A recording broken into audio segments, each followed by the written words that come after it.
بسم الله الرحمن الرحيم. Bismillahirrahmanirrahim. Assalamualaikum warahmatullahi wabarakatuh. Innal hamdalillah nahmaduhu wa nasta'inuhu wa nastaghfiruhu wa nastahdi wa natubu ilayh wa na'udzu billahi min shururi anfusina wa sayyiati a'malina. May yahdihillahu fala mudilla lahu wa may yudlil fala hadiya lahu. Wa ashhadu an la ilaha illallah wahdahu la syarika lahu wa ashhadu anna Muhammadan abduhu wa rasuluhu la nabiyya wa la rasula ba'da. Kaum muslimin sedang jamaah maghrib dan isya, semoga Allah Subhanahu wa taala senantiasa memberikan kepada kita semuanya keberkahan hidup, keistiqomahan untuk senantiasa berjalan di atas ketaatan kepada Allah Subhanahu wa taala sampai nantinya kita akan meninggalkan kehidupan yang singkat dan fana ini. Ketahuilah jamaah rahmat Allah, pembahasan kita pada kesempatan yang berbahagia ini adalah berkaitan dengan surah Al-Masad atau surah yang berkaitan dengan Abu Lahab. Di mana jamaah rahmat Allah, surah ini mengingatkan kepada kita semuanya akan berharganya yang disebut dengan hidayah Islam. Tidak ada sebuah pemberian yang sangat berharga yang Allah Subhanahu wa taala berikan kepada kita semuanya dibandingkan dengan hidayah kita bisa berada di atas agama yang mulia ini. Maka seseorang diberikan hidayah Islam, bisa mengenal Allah Subhanahu wa taala, bisa menghidupkan sunnah Nabi sallallahu alaihi wasallam, adalah merupakan kenikmatan yang besar, melebihi daripada seseorang mendapatkan harta benda yang banyak di dunia ini. Melebihi dari seseorang itu diberikan beraneka macam harta benda yang mungkin kita tidak memilikinya, tapi alhamdulillah Allah Subhanahu wa taala memiliki di antara ribuan manusia untuk bisa kita berada di atas agama yang hak ini atau agama yang mulia ini. Maka coba kita lihat jamaah rahmatullah, tafsiran dari surah Al-Masad, di mana surah Al-Masad ini berbicara tentang Abu Lahab dan istrinya. Jadi pasangan suami istri yang pernah hidup dan sering menyakiti Nabi kita sallallahu alaihi wasallam. Bahkan jamaah rahmatullah disebutkan dalam sebuah hadis bahwasanya Nabi sallallahu alaihi wasallam itu beliau senantiasa berdakwah di pasar-pasar. Beliau senantiasa mengatakan, ya ayuhan nas, qulu la ilaha illallah tuflihu. Wahai manusia, ucapkanlah kalimat tauhid, kalimat tidak ada Tuhan yang berhak disembah kecuali Allah Subhanahu wa taala. Maka ketika Nabi sallallahu alaihi wasallam pergi, maka datanglah Abu Lahab mengatakan, jangan kau pernah dengarkan anak kecil itu, sesungguhnya dia pendusta. Terus menerus zaman rahmatullah seperti itu. Maka ketika Abu Lahab ini menyakiti Nabi sallallahu alaihi wasallam, sering menyudutkan Nabi sallallahu alaihi wasallam, menghina Nabi, maka Allah Subhanahu wa taala kemudian menurunkan sebuah ayat yang menegaskan bahwasanya Abu Lahab dan istrinya sampai mati tidak akan pernah mendapatkan hidayah Islam. Inilah zaman rahmatullah, bahayanya orang yang sering menyakiti kaum muslimin. Kata para ulama, siapa yang sering menyakiti kaum muslimin, apakah dengan lisannya dia sering menyudutkan kaum muslimin dengan memfitnahnya, dengan mencacinya, dengan memakinya, dengan menghibahnya, maka dia termasuk di antara ayat yang Allah sebutkan dalam surah Al-Masad.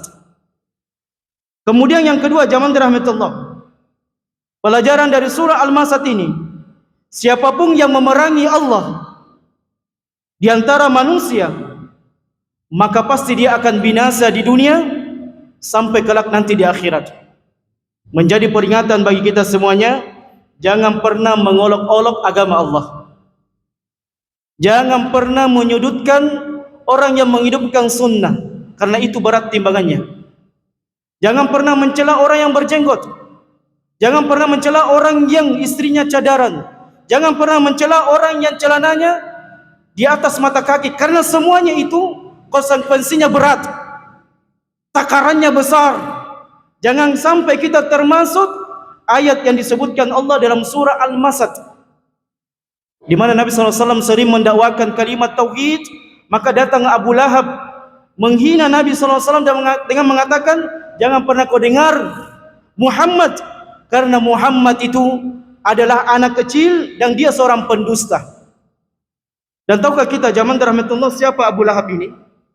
Abu Lahab ini tidak lain dan tidak bukan adalah pamannya Nabi sallallahu alaihi wasallam, di mana Abu Lahab ini adalah merupakan saudaranya Abdullah, bapaknya Nabi kita sallallahu alaihi wasallam. Tapi ketahuilah, kekeluargaan itu tidak bermanfaat manakala orang itu menyelisihi agama Allah Subhanahu wa taala. Maka ini menjadi pelajaran buat kita semuanya.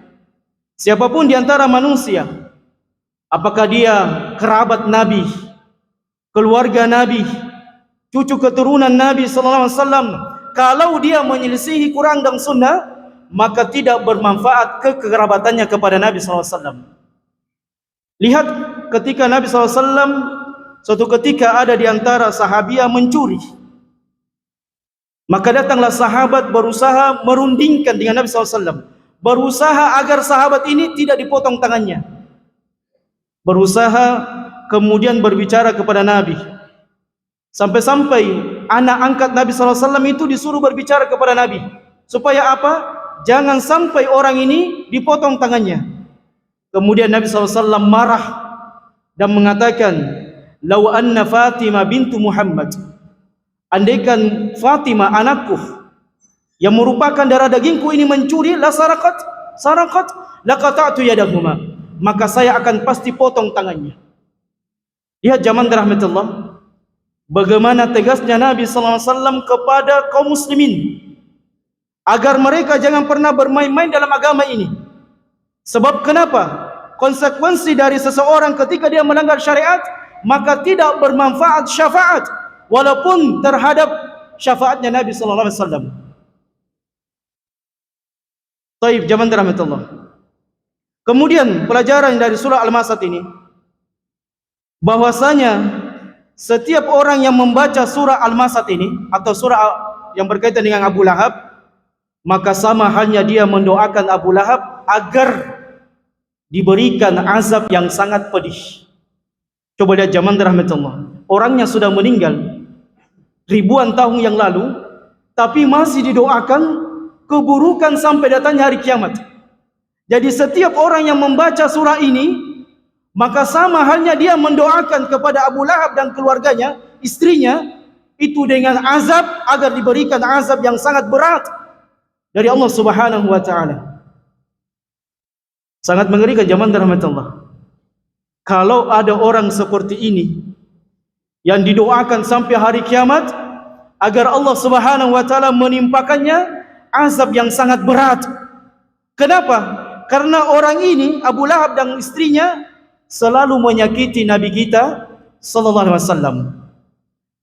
Taib zaman rahmatullah. Adapun sebab Allah menurunkan ayat ini surah Al-Masad adalah suatu ketika Nabi sallallahu alaihi wasallam diperintahkan Allah Jalla wa ala untuk mendakwakan agama Islam secara terang-terangan. Jadi awalnya adalah secara sembunyi, door to door, secara privasi, karena dikhawatirkan jangan sampai ada di antara kaum muslimin yang diketahui keislamannya itu kemudian tidak main-main. Di antara mereka ada yang disiksa. Jadi dahulu zaman rahmatullah, para sahabat itu ketika mereka mengucapkan kalimat asyhadu an la ilaha illallah wa anna muhammadar rasulullah, itu ujian mereka sangat berat. Berbeda dengan kita, kita bisa mengucapkan kalimat syahadat tanpa ada yang akan membunuh kita, tanpa ada yang akan mengintimidasi kita, tanpa ada yang akan menyakiti kita. Dahulu para sahabat, kalau ada di antara mereka diketahui masuk Islam, mereka akan diintimidasi, mereka akan disiksa. Bahkan tidak sedikit sahabat itu mereka disiksa sampai meninggal, di antaranya Sumayyah, keluarganya Ala Yasir, yang mereka disiksa dengan siksaan yang sangat keras sampai-sampai di antara tubuh-tubuh mereka itu dicincang oleh orang-orang kafir Quraisy. Tapi zaman rahmatullah. Maka ketika Nabi SAW diperintahkan untuk mendakwakan Islam secara terang-terangan, maka beliau pun naik ke Gunung Uhud. Dan kemudian beliau mengatakan, "Ya ayuhan nas, wahai manusia, berkumpullah kalian." Kemudian Nabi SAW mengatakan, "Sesungguhnya aku adalah Rasul dari Allah untuk mengajak kalian kepada Islam, maka masuklah kalian ke dalam Islam." Maka ketika Abu Lahab mendengar perkataan Nabi kita SAW, maka Abu Lahab mengatakan, "Tabbat laka ya Muhammad." Celakalah engkau wahai Muhammad. "Alihadza jama'tana?" Apakah hanya sekedar ini kau mengumpulkan kami di tempat ini? Maka turunlah ayat ini yang kemudian menyampaikan kepada kita semuanya bahwasanya Abu Lahab dan istrinya akan mendapatkan azab yang sangat pedih di dalam neraka Allah Subhanahu wa taala. Maka inilah balasan bagi orang yang suka mengolok-olok agama. Hati-hati. Karena tidak sedikit di antara kaum muslimin suka mengolok-olok agama. Tidak sedikit di antara kaum muslimin yang suka menyudutkan kaum muslimin yang lainnya, yang menghidupkan sunnah. Tidak sedikit di antara kaum muslimin yang memfitnah kaum muslimin yang lainnya, padahal agamanya sama, kitab sucinya sama, sunnahnya sama. Maka mengapa kaum muslimin itu suka merendahkan muslim yang lainnya, menyudutkan muslim yang lainnya? Bahkan tidak sedikit jangan rahmatullah, ada orang yang suka memberi gelar buruk terhadap negeri Arab Saudi dengan mengatakan negeri Wahabi, negeri radikal, padahal di sana datanya Islam. Dari sana diutusnya Nabi kita sallallahu alaihi wasallam. Maka ini adalah merupakan di antara bentuk kekufuran ketika ada orang menghina dan menyudutkan kota kelahiran Nabi sallallahu alaihi wasallam. Tapi jamaah rahmatullah, kita masuk kepada ayat yang pertama. Allah Subhanahu wa taala mengatakan, "Tabbat yada abi lahab wa tabb." Ibnu Katsir mengatakan, Allah Subhanahu wa taala mengatakan, celakalah kedua tangan Abu Lahab dengan kebinasaan yang besar. Kenapa Allah menyebutkan dengan tangan? Sebab tangan inilah yang sering berbuat kejahatan. Tangan sering diisyaratkan dengan kezaliman. Tangan sering diisyaratkan dengan kekuasaan. Tangan sering diisyaratkan dengan sesuatu yang apabila manusia mengerjakannya, maka dia seolah-olah semena-mena. Dan demikianlah zaman rahmatullah, tidak sedikit manusia itu berlaku zalim kalau dia memiliki jabatan. Tidak sedikit manusia itu berlaku zalim, berlaku sombong, tampo, takabbur kalau dia memiliki harta kekayaan. Sebagaimana Allah Subhanahu wa taala mengatakan, "Kalla innal insana la yatagha ar-ra'ahu istaghna." Dan memang benar-benar manusia itu melampaui batas manakala mereka melihat diri mereka itu memiliki kekayaan. Jadi ada dua perkara yang sering membuat manusia itu sombong. Yang pertama adalah memiliki jabatan, kemudian yang kedua adalah memiliki harta benda. Maka tidak sedikit zaman rahmatullah kita dapatkan orang manusia berlaku sombong dengan manusia yang lainnya ketika dia melihat dirinya kaya. Ya, tidak sedikit kemudian mereka merendahkan kaum muslimin yang lainnya, seolah-olah kaum muslimin yang lainnya ini tidak berharga, seolah-olah kaum muslimin yang lainnya tidak memiliki kedudukan. Sebagaimana ada suatu ketika Nabi SAW mengajarkan seperti ini kajian, maka duduklah berdampingan antara orang kaya dan miskin. Ketika ada sahabat miskin ini duduk di sampingnya orang kaya, maka orang kaya ini di antara sahabat itu kemudian menarik pakaiannya. Dan Nabi SAW melihat sahabat ini, maka kemudian Nabi SAW menegur sahabatnya, "Apakah kamu takut orang miskin ini akan makan darimu? Apakah kamu khawatir kemiskinannya akan menimpamu? Ketahuilah Sesungguhnya nanti pada hari kiamat, yang pertama kali masuk ke dalam surga dan banyak masuk ke dalam surga adalah orang miskin. Sebagaimana Nabi SAW mengatakan, "Ittalatu fil jannah wa ra'aitu aktsara min ahliha al-fuqara." Sesungguhnya saya melihat di dalam surga dan saya melihat kebanyakan penduduk surga adalah orang miskin. Kenapa jamaah rahmatullah? Karena orang kaya susah selamatnya. Kekayaannya akan dimintai pertanggungjawaban. Min aina iktasaba wa fima anfaqa? Dari mana dia dapatkan harta kekayaannya? Kalau dengan cara halal, belum tentu selamat dari pertanyaan yang kedua. Wa fima anfaqa? Dan kemana dibelanjakan harta tersebut? Maka alhamdulillah kalau kita di atas mungkin ya tidak mampu, atau kita di antara orang fakir, maka jangan berkecil hati. Kekayaan hanyalah ujian. Sebagaimana kefakiran adalah ujian. Ketika kita diuji dengan kekayaan, Allah ingin melihat apakah dengan kekayaan itu kita bisa bersyukur atau kita menjadi kufur. Dan tidak sedikit orang kaya menjadi kufur. Tidak sedikit orang kaya petenteng-petenteng, sombong di hadapan Allah, angkuh di hadapan manusia. Makanya zaman rahmatullah, orang yang sombong itu tidak akan pernah mencium bau surga. Nabi SAW mengatakan, "Man kana fi qalbihi mithqala dzarratin minal qabr, sesungguhnya la yadkhul jannah," tidak akan pernah mencium bau surga orang yang di dalam hatinya ada sifat kesombongan walaupun sebesar biji zarrah. Seperti Abu Lahab. Abu Lahab ini orang kaya, orang terpandang di kaumnya, tapi dengan kekayaannya, dengan jabatan yang dia miliki, dia mengintimidasi Nabi SAW. Dia merendahkan sahabat Nabi SAW. Dan tidak sedikit Abu Lahab ini menyakiti kaum muslimin yang fakir, menyakiti kaum muslimin yang rendahan. Maka hati-hati jamaah rahmatullah dengan jabatan dan harta kekayaan yang kita miliki. Jangan sampai dua perkara ini yang menyeret kita ke dalam neraka Allah Subhanahu wa taala. Maka kalau kita kaya, contohnya Utsman, sahabat Utsman.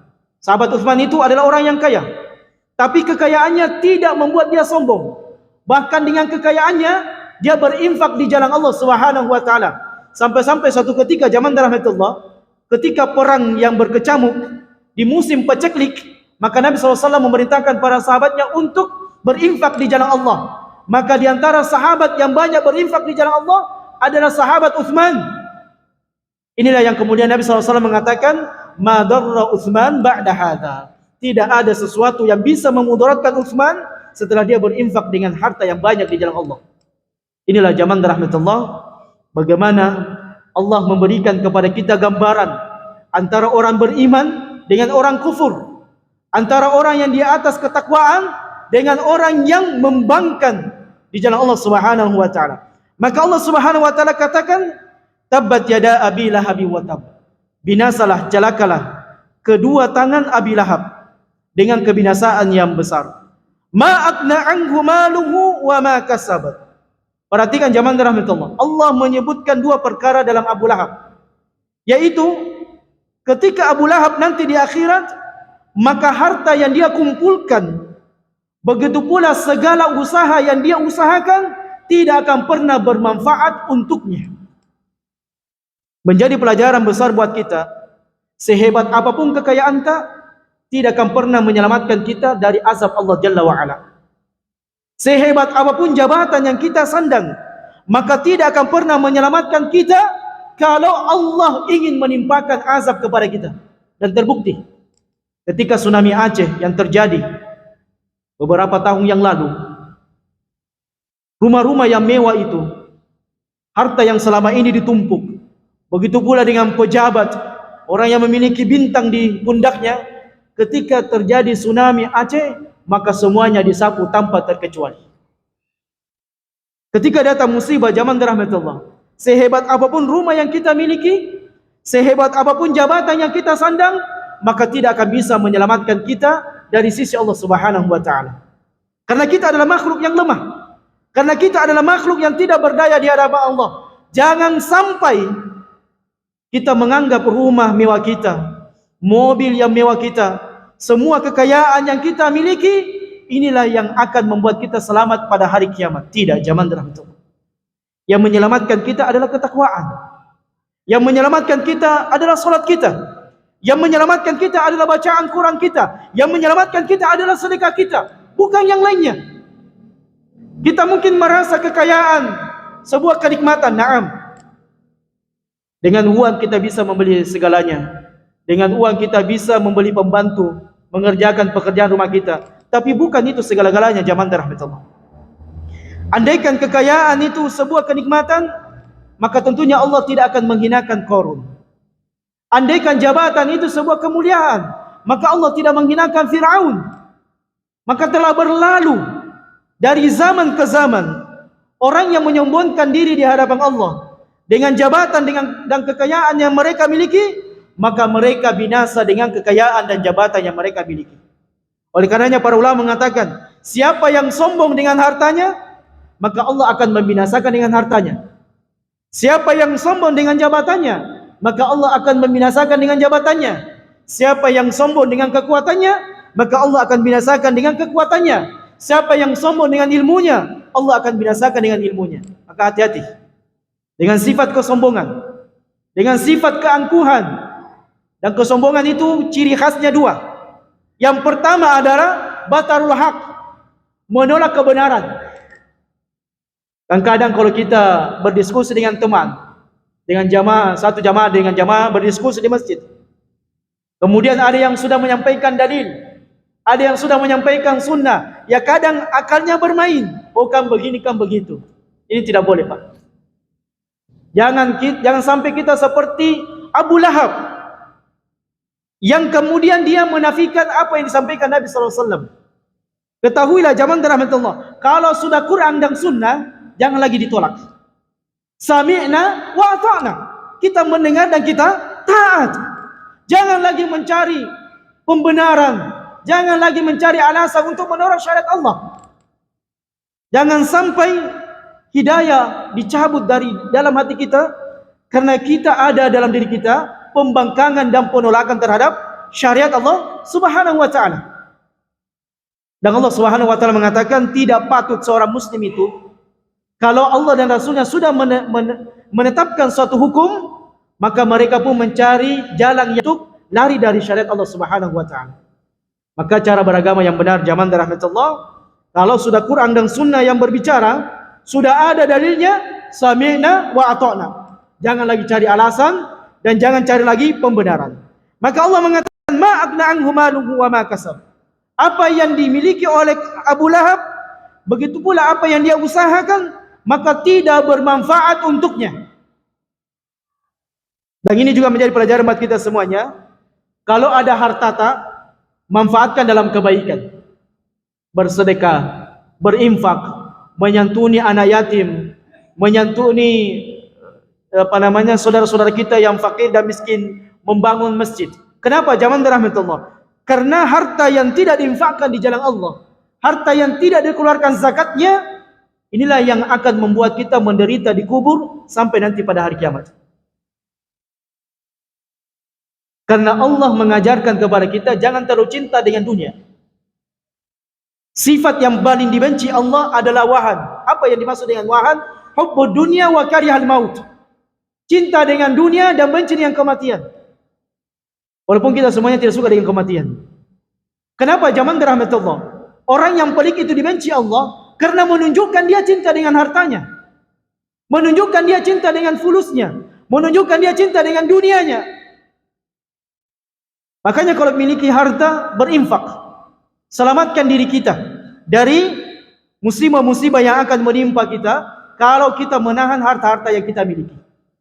Kemudian jamaah rahmatullah, apa yang Allah katakan, sayasla naran dzata lahab. Abu Lahab ini akan masuk ke dalam neraka Allah yang menyala-nyala. Ini orangnya masih hidup Pak dahulu. Sudah turun ayat berkaitan dengan Abu Lahab. Dan ayat ini menunjukkan tentang apa yang dibawa oleh Nabi kita sallallahu alaihi wasallam adalah hak. Karena kenapa? Benar saja. Kata para ulama, sejak turunnya ayat ini menunjukkan Abu Lahab tidak akan pernah mendapatkan hidayah Islam sampai mati. Padahal orangnya masih hidup Pak. Allah sudah menutup mati hatinya Abu Lahab.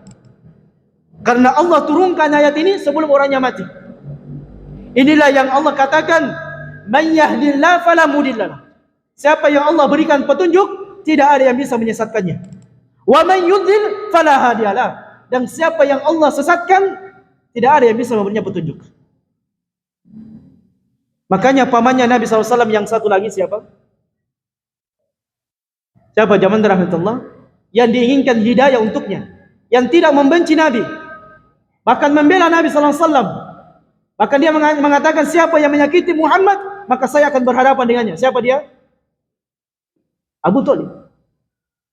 Ketika beliau meninggal sakaratul maut, maka datanglah Nabi SAW kepada Abu Thalib. Di sampingnya adalah Abu Lahab dan Abu Jahal. Maka Nabi SAW sering mengulangi, "Ya ammi qul la ilaha illallah kalimatun uhajuka fillah." Wahai pamanku, ucapkan kalimat la ilaha illallah. Ucapkan satu kalimat ini saja, kalimat yang saya akan menjadi pembelamu pada hari kiamat.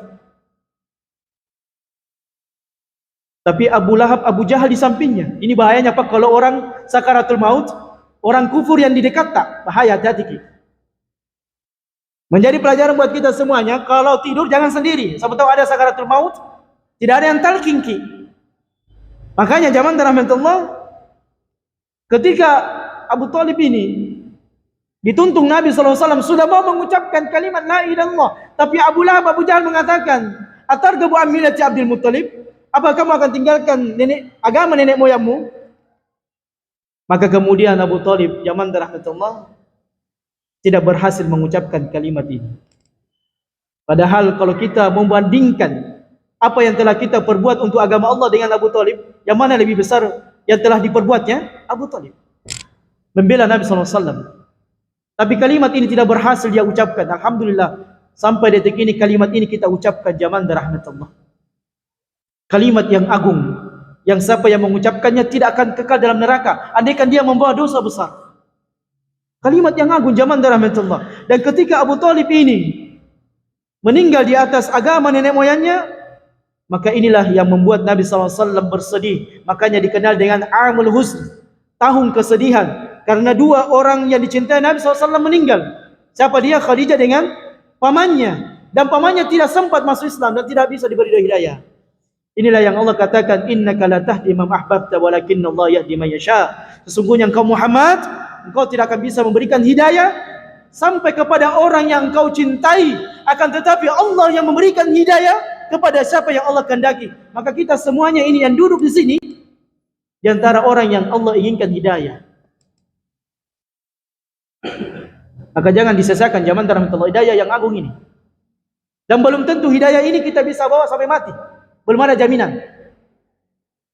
Karena hati ini selalu berbolak-balik. Ya kadang kita semangat beribadah, kadang lagi futur. Maka kadang kita mengatakan Allah tidak adil buat saya, Allah zalim kepada saya, Allah menghinakan saya, Allah tidak jujur kepada saya, Allah tidak adil kepada saya, dia diberikan kekayaan, saya tidak. Saya sudah berusaha tetapi kenapa Allah tidak mengubah hidup saya? Hati-hati zaman rahmatullah. Ada nikmat yang paling besar yang Allah berikan kepada kita. Apa itu hidayah? Islam. Dan kekayaan bukan kemuliaan. Kekayaan bukan Allah ingin mencintai kita, tidak, itu ujian. Allah menyebutkan, sungguh kami akan menguji kalian kelapangan dan kemiskinan. Kekayaan ujian dan kemiskinan juga ujian. Dengan kekayaan apa kita bisa menjadi hamba yang bersyukur, dan kefakiran apa kita bisa menjadi hamba yang bersabar. Maka sungguh zaman rahmatullah hidayah Islam ini mahal. Harus dijaga, harus dipupuk, harus dirawat. Bersyukur kita di atas hidayah Islam. Alhamdulillah, alhamdulillahilladzi hadana li hadza. Segala puji bagi Allah Subhanahu wa taala yang telah memberikan kita hidayah Islam. Kita bisa mengenal Allah, kita bisa salat, kita bisa berzikir, kita bisa berjalan beribadah, nikmat zaman rahmatullah. Di luar sana ribuan banyak manusia yang mencari hidayah. Di luar sana banyak manusia mencari bagaimana menenangkan jiwanya, bagaimana menenteramkan jiwanya. Mereka tidak dapatkan. Kita mendapatkan hidayah Islam adalah nikmat yang paling besar, nikmat yang paling agung, yang tentunya seorang muslim harus menjaganya. Satu kisah zaman rahmatullah. Seorang sahabat, saya lupa namanya. Beliau satu ketika ditawan sebelum masuk Islam. Maka sahabat ini, kalau tidak salah Umamah namanya, diikat di tiang Masjid Nabawi.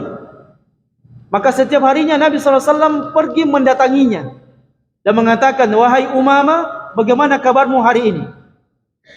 Maka kemudian Umamah mengatakan, wahai Muhammad, kalau kau lepaskan saya orang kaya, saya orang terpandang. Kalau kau mau harta saya kasih kamu, tapi kalau kau bunuh saya, maka kaumku akan memerangimu. Maka Nabi SAW kemudian meninggalkannya lagi. Esok harinya didatangi lagi. Sampai 3 kalinya zaman rahmatullah, Nabi mendekati Umamah. Wahai Umamah, bagaimana kabarmu wahai Umamah? Apa kata Umamah? Seperti jawabku kemarin.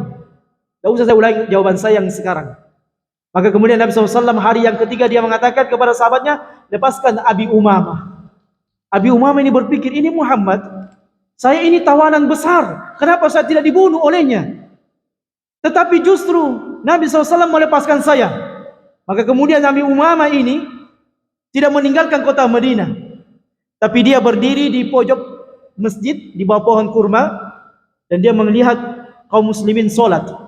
Dia tertarik dengan ibadah-ibadah kaum muslimin. Melihat kaum muslimin begitu teduh beribadah kepada Allah, begitu pun nikmat beribadah kepada Allah. Banyak kaum muslimin yang datang dari kota Mekah menuju Madinah untuk berjumpa dengan Nabi SAW. Maka Abi Umamah kemudian mandi dan berwudu, mendatangi Nabi SAW dan mengatakan, wahai Muhammad, dahulu tidak ada wajah yang paling saya benci kecuali wajahmu. Dan ketahuilah, hari ini tidak ada wajah yang paling saya cintai kecuali wajahmu. Ya Muhammad, dahulu tidak ada agama yang paling aku benci melainkan agamamu. Dan ketahuilah, hari ini adalah agamamu yang paling aku cintai.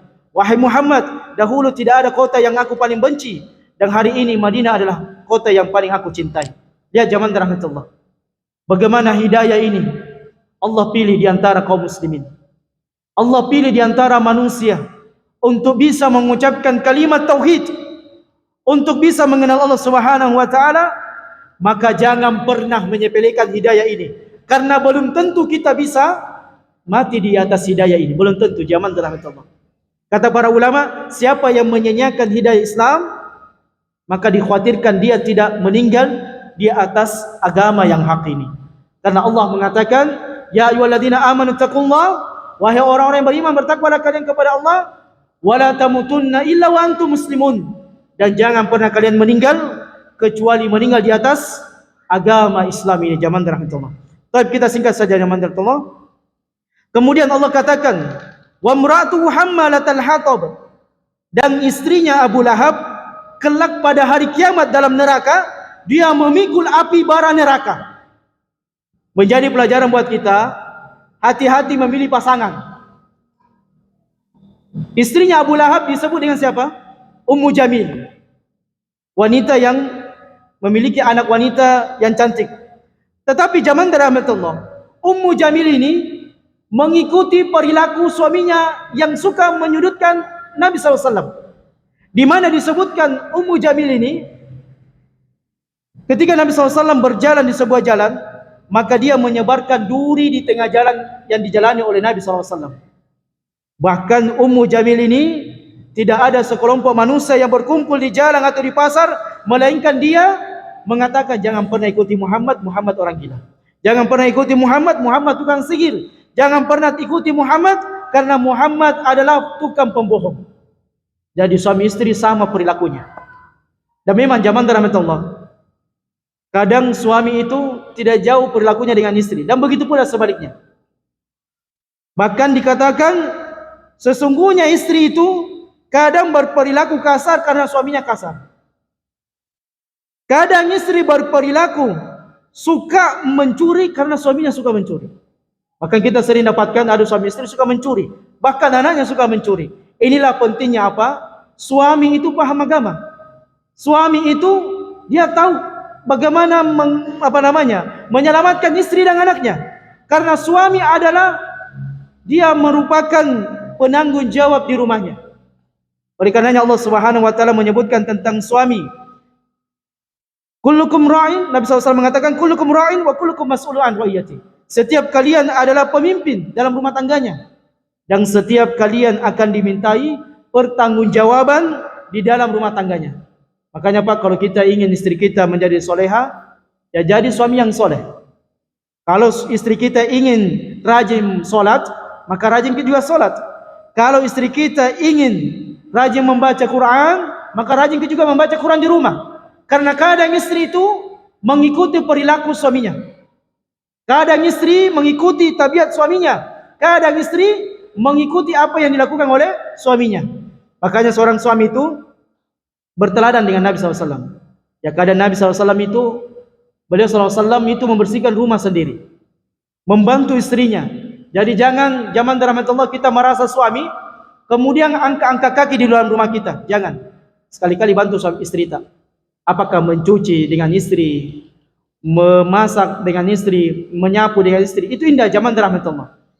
Dan suami yang sering membantu istrinya, maka dia mengikuti sunnah Nabi SAW. Karena Nabi sering membantu istrinya, apakah menjahit baju atau membersihkan rumah tangga. Maka ketahuilah zaman rahmatullah, ketika nanti istri tak masuk neraka, kita juga akan dimintai pertanggungjawaban. Jadi menikah itu bukan perkara sepele, karena kita akan mempertanggungjawabkan istri tak. Jadi kalau istri tak suka magosip, nasihati Pak. Dek, Bu, jangan suka magosip. Karena kalau kita masuk neraka, saya juga akan diseret ke dalam neraka. Nah, itu zaman rahmatullah. Nasihati istri tak. Karena perempuan itu suka menggosip. Dosa besar itu Pak, gosip. Jangan kita mengatakan, taruhlah misalnya istri kita memasak, tiba-tiba ada Pak Daeng, keluar ibu-ibu. Tempat yang sering ibu-ibu menggosip adalah di tempat jual sayuran itu Pak Daeng itu. Maka nasihat istri tak Pak. Jangan sampai dia menjadi tukang fitnah, tukang menggosip, tukang mencela, tukang menggibah. Karena suami juga akan ikut andil di dalam tanggung jawabnya terhadap istri. Kemudian Allah Subhanahu wa taala mengatakan yang terakhir zaman rahmatullah, fi jidha hablum mim masad. Kelak istrinya Abu Lahab akan dikalungkan di lehernya rantai-rantai yang terbuat dari api neraka Allah Subhanahu wa taala. Inilah zaman rahmatullah, sedikit pembahasan kita berkaitan dengan surah Al-Masad, yang dimana seorang hamba hendaknya mengambil pelajaran. Jangan sampai kita termasuk di antara apa yang Allah Subhanahu wa taala sebutkan dalam surah Al-Masad berkaitan dengan Abu Lahab, di mana Abu Lahab ini adalah orang yang sering menyakiti Nabi dan menyakiti kaum muslimin. Dan jangki pernah menyakiti kaum muslimin zaman rahmatullah, apakah dengan lisan, dengan tangan, dengan kode-kodean, dengan ghibah, memfitnah, mencaci maki. Maka hindari semua itu. Jangan sampai kita merendahkan, menghina kaum muslimin, kemudian kaum muslimin akan memintai kita bertanggungjawab pada hari kiamat kelak. Kemudian yang kedua, zaman rahmatullah, semua harta yang kita miliki, kalau kita tidak membawanya dalam rangka taat kepada Allah, maka harta itu akan menyeret kita ke dalam neraka. Kalau kita memiliki harta, kita tidak infakkan, kita tidak keluarkan zakatnya, maka semua harta ini yang kita miliki, inilah yang akan menjadi bumerang pada hari kiamat kelak. Dan ketahuilah zaman rahmatullah, harta yang hakiki adalah harta yang kita infakkan di jalan Allah. Karena sesungguhnya ketika ada harta yang kita wariskan, dan kalau pewarisan itu tidak benar dan tidak tepat, maka juga akan menjadi bumerang buat kita pada hari kiamat kelak. Kemudian yang ketiga, zaman rahmatullah, hendaknya kita mendidik istri kita, mendidik anak-anak kita. Jangan sampai istri kita ini, mungkin kita suaminya soleh, mungkin suaminya rajin beribadah, tapi istrinya sedang, Masya Allah, tukang kompor, tukang menggibah, tukang mengadu domba, tukang suka menggosip. Maka sebaik-baik suami adalah yang mendidik istrinya. Jangan sampai dia menelantarkan istrinya, membiarkan anaknya tidak dididik anaknya. Maka seorang suami memiliki tanggung jawab yang besar di hadapan Allah Subhanahu wa taala berkaitan dengan istri dan anaknya. Demikianlah zaman rahmatullah Subhanahu wa taala apa yang bisa kita sampaikan pada kesempatan yang berbahagia ini berkaitan dengan surah Al-Masad. Mudah-mudahan kita semuanya bisa mengambil pelajaran dan mengambil semua faedah-faedah dari surah Al-Masad ini. Kita cukupkan dengan doa kafaratul majelis. Subhanakallahumma wa bihamdika asyhadu an la ilaha illa anta astaghfiruka wa atubu ilaik. Wa akhiru da'wana anil hamdulillahi rabbil alamin. Wassalamu alaikum warahmatullahi wabarakatuh.